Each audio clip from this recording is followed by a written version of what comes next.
ผู้ที่สองอีกแล้ว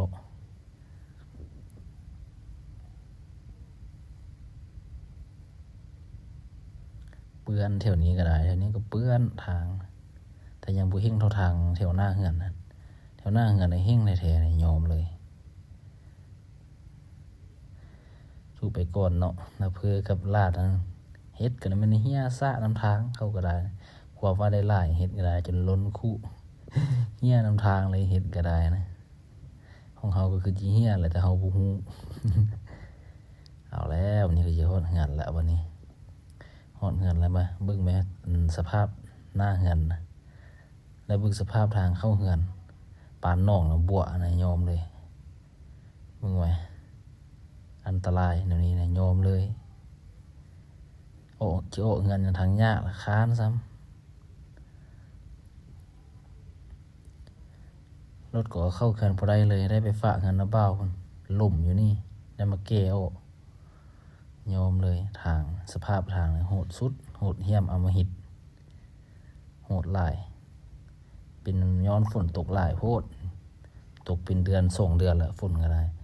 มาถึงขั้นตอนนี้เนาะก็ล้างเอาขี้ดินออกทำความสะอาดตามเพิ่นว่าเพิ่นล้างแล้วเพิ่นสินึ่งแล้วเพิ่นสิเอาใส่ถุงยางเข้าหน้าห้องฟิตปะไว้ไม่ว่าเฮ็ดนี่นะเอาจืนเอาทอดกินก็คักได้กรอบดีเด้เฮ็ดอันนี้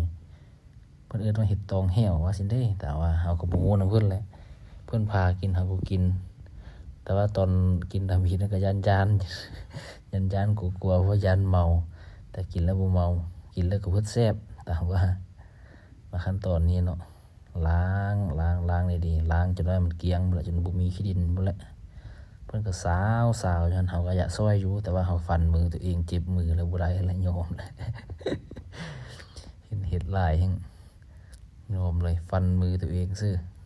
ถือ2 นิ้วพุ่นได้หั่นฟันมือตัวเองก็ได้เพิ่นก็ล้างเด็ดออกเก็บขี้ดินออกบ่อนเลยมีขี้ดินเพิ่นก็เด็ดออกล้างแล้วไปนึ่งสินี่มันว่านะนึ่งแล้วเอือบ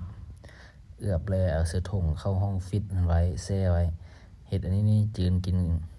กับข้าวก็ได้จืนแก้มเบียร์ก็ดีแต่ว่าเฮ็ดนี่คักได้เฮ็ดอันนี้มันเฮ็ดตองแห้วว่ะเฮ็ดอะลือว่ะเพิ่นว่านี่แหละเฮาก็ว่าเพิ่นไปสิแล้วเนาะมาถึงขั้นตอนสุดท้ายแล้วเกียมสิแล้วล้างก็หลายน้ำตืบเนาะ4 น้ำ5 น้ำจนสิสะอาดหมดแล้วนี่นะเฮ็ดมันก็งามเฮ็ดนี่นะเฮาล้างเฮาย่องนี่บ่ได้นั่นใดมันบ่ได้มุ่นบ่ได้เตะ